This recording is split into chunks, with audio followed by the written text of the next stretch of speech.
What's up, Michigan? I'm Lexi Ayala here for another edition of the State Champs High School Sports Show. We're presented by Lawrence Technological University. Academic and athletic scholarships are available in nearly 24 varsity NAIA sports. Recruit yourself at ltuathletics.com.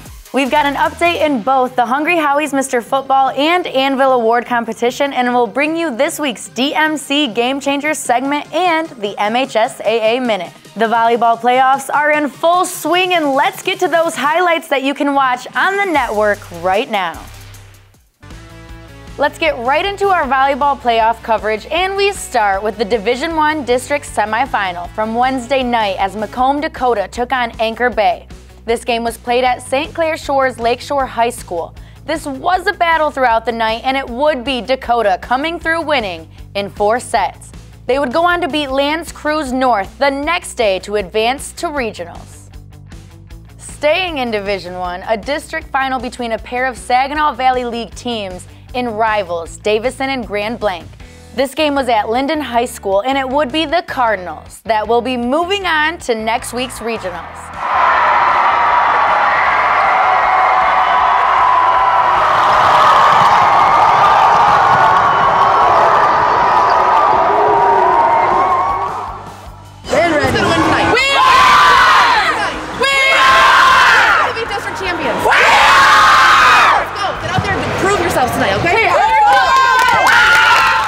We head downriver for a showdown between Woodhaven and Trenton for the district hardware. Woodhaven beat Trenton during the regular season. Trenton would win their 2nd straight district.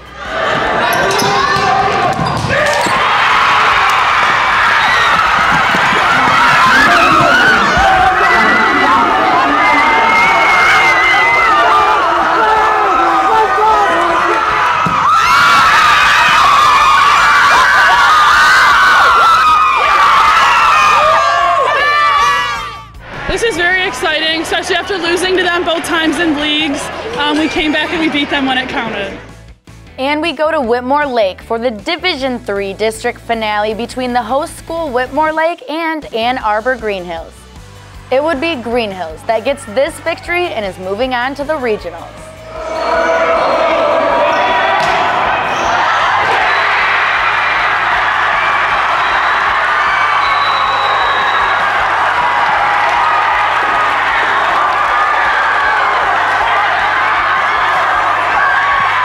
You know, it's been a long journey for us. I've challenged my team to work on mental toughness, getting their bodies prepared, and I feel like this week it all came together. From Monday's game, being down 0-2 and coming back and taking that to send us into the semis, and then here almost having a repeat of that. I am so extremely proud of my team and this, and it's been 10 years since we have brought a district title back to Green Hills, and I've been here 21 years. I am overjoyed for this team, this experience, this emotion that they're feeling. It's just, my heart is full. We did it, and on to the next round.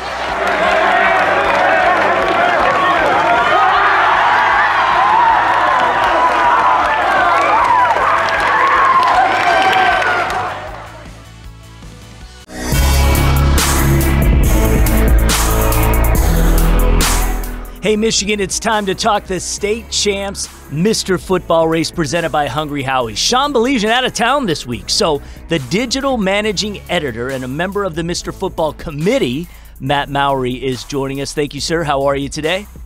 I am well. Yourself? Oh, I'm doing well, doing well. All right, well, Matt, behind the scenes, has been deep diving the stats all season long. He maintains the voting page for us, does a great job.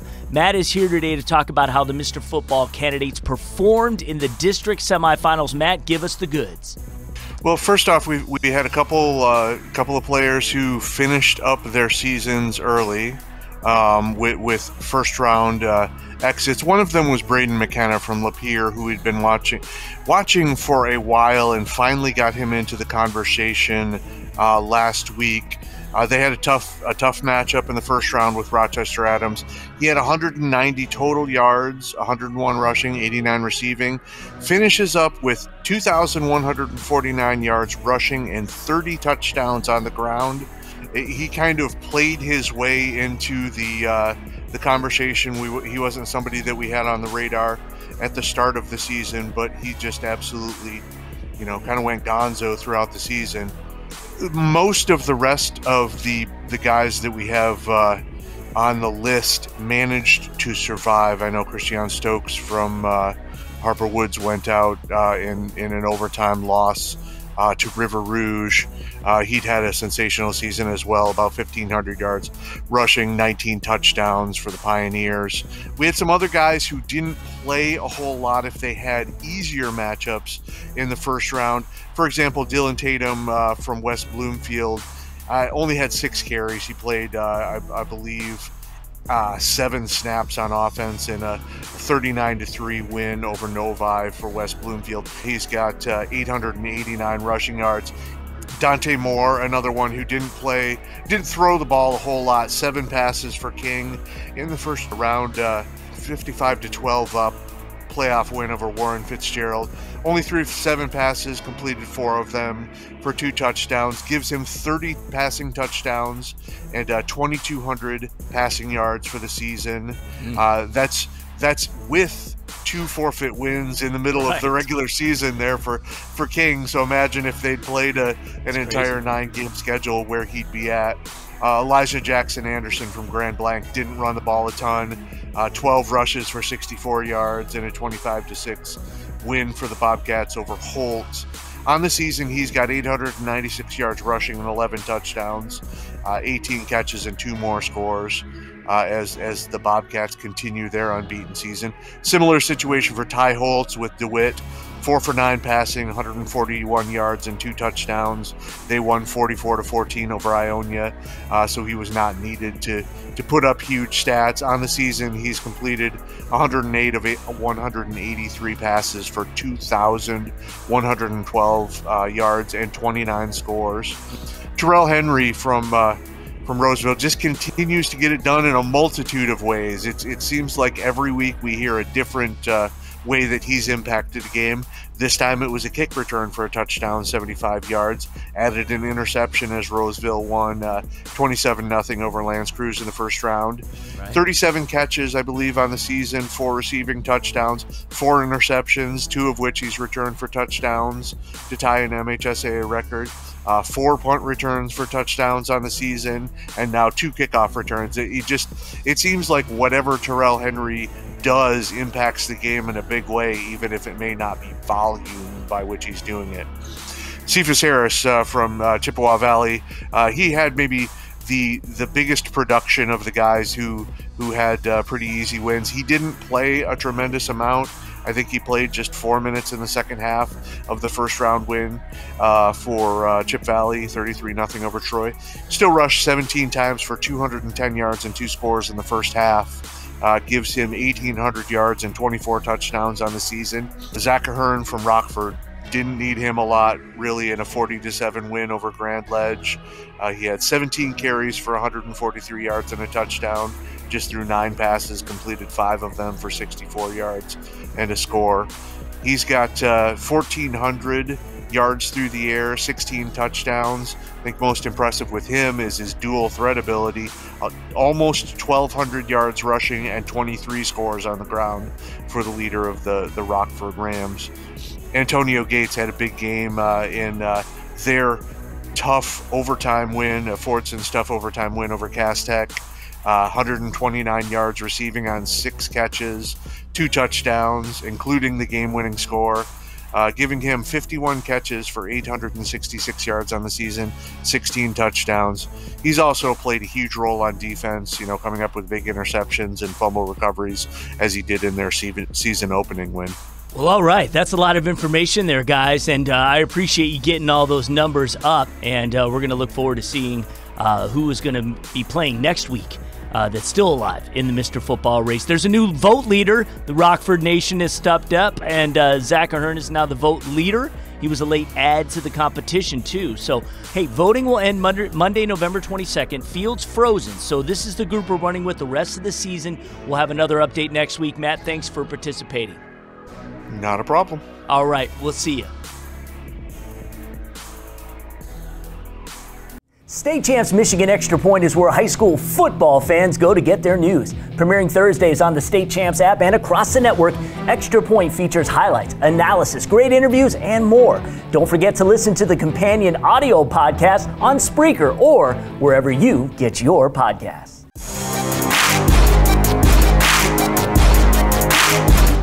How's everybody doing? Welcome back inside the State Champs Sports Network studio. Another update in the State Champs Anvil Award. We have the Hall of Fame coach Tim Beckler here every week to break down a candidate. Coach, we're in the playoffs now. We're in the second season.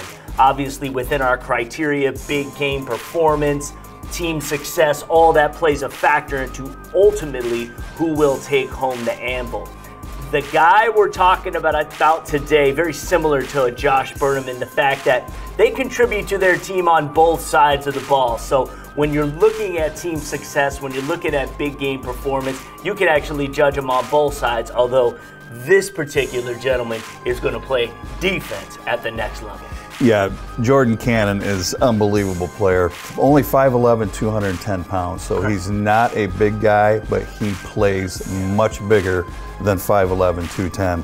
4-year starter for Orchard Lake St. Mary's, and they play Brother Rice this Friday. Rubber hits the road usually in that second round, so no more pretenders after this week. That's right. The film, he's got a great player at halfback on offense and their wishbone look. You can tell he's a team guy, just dominant blocker, and you can tell he enjoys blocking. So he's a big-time team player, and when they give him the ball, he's just a power runner, and he's super fast. Defensively, I don't know what his bench numbers are, his squat numbers are, but he is a strong young man and extremely quick. But that doesn't prevent him from getting off blocks. He really has a great punch. He really understands pad level. And low man wins in this game. You see him on film just take on bigger offensive linemen who are trying to block him, and he just destroys them because he's so fast and so strong and delivers a vicious punch. And then when it comes to tackling, same thing. He's so quick, he pursues well, but he tackles low, right around the legs, the hips, and he just wraps up extremely well. Very impressive football player, and he needs to have a big night this Friday. Absolutely, as does his team. Hey, I will shout out Eaglet Nation and the fact that you've shown up for Jordan Cannon all season long and had given him a lot of support as far as the vote goes, and that is important as we move forward. So we'll see how Orchard Lake St. Mary's does this weekend. Best of luck to all the Anvil candidates still out there. District championships, like you said, there's no hiding it after this. The cream is rising to the top, and we'll see how that plays out through the rest of this year's Anvil race. We'll see you next week.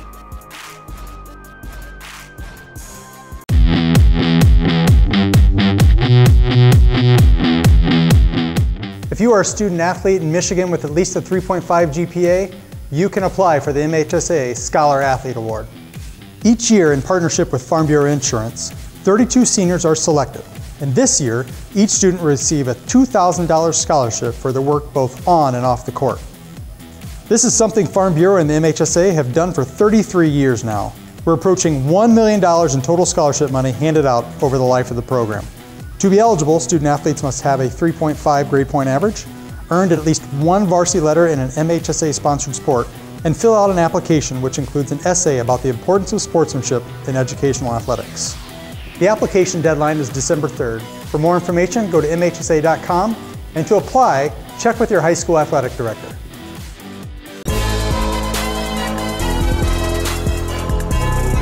Hi, I'm Laura Ramos with DMC Physical Therapy and Sports Medicine, and today on Game Changers, we're going to talk about training your ankles to help prevent you from having an ankle sprain and also improve your ability to jump, run, and change direction.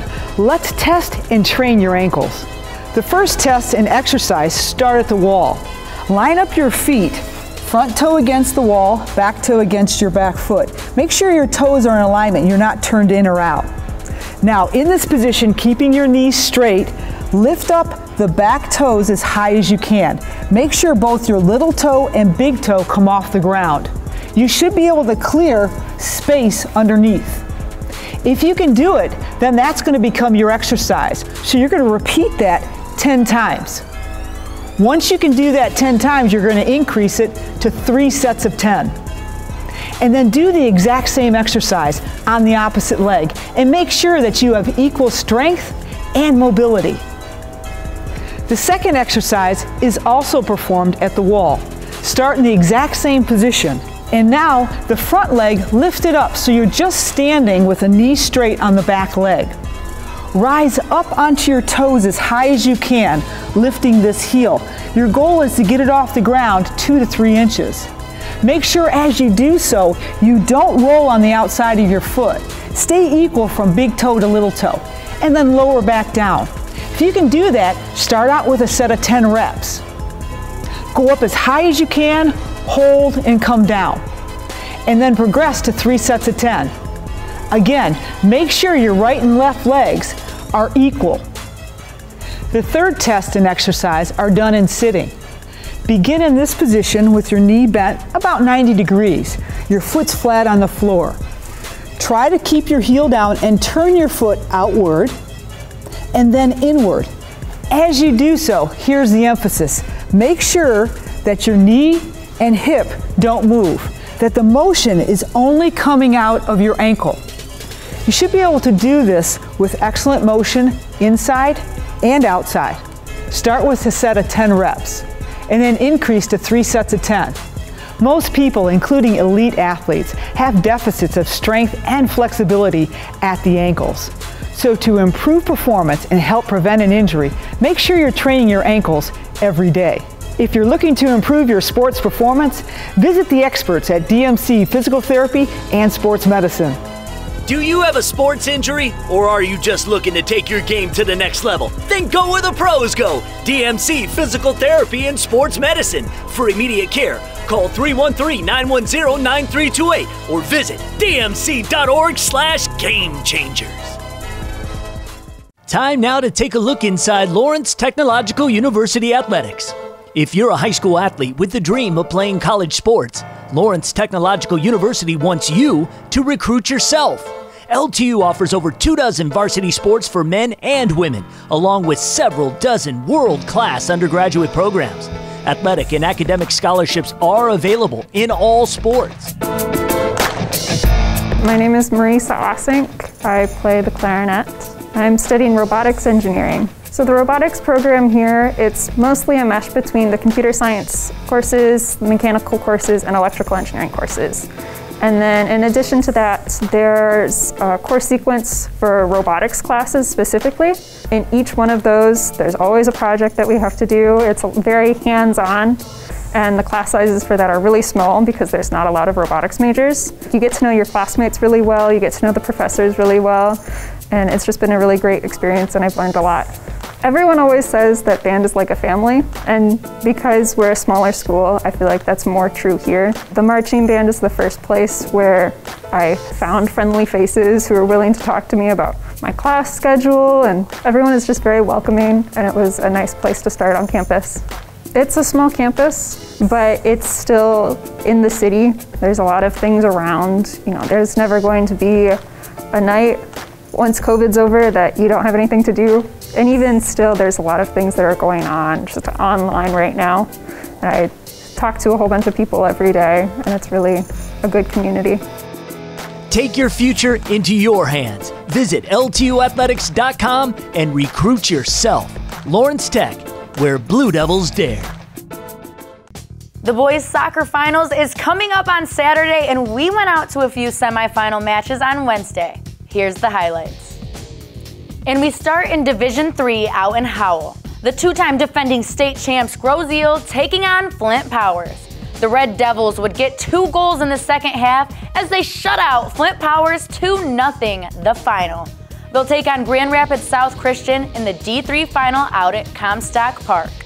Next, to Division IV at Troy Athens. Clarkston Everest Collegiate was going up against Allen Park Intercity Baptist. There was only 1 goal scored in this one, and it was by Mark Cross for Everest in the first half as the Mountaineers go on to win 1-0 to advance to the first ever soccer state final in school history. And for the D2 semifinal at Fenton, Brother Rice taking on DeWitt. Both teams would score goals in the second half. It was 1-1 as we head into overtime. And this one would go into penalty kicks. It went 9 rounds. Yes, 9. Brother Rice Jr. Philip Chumicki wins it here, and they were fired up. The Warriors win 7-6 in the PKs and is going to its first state final since winning it all in Division I back in 2009. Before we go, it's the district finals in football. Teams playing for a chance to get to the regionals next week. Here's a quick preview from this week's Extra Point featuring Lorne Plant and Scott Bernstein. Chippewa Valley at Sterling Heights Stevenson, Division I, rematch of a Week 6 matchup in which Stevenson won 36-32. Downriver, Allen Park at Carlson, Division III, rematch of a Week 3 game where Allen Park scored 28 second-half points to win 42-14. River Rouge and our #1 team in the state, Detroit King, for a D3 district title.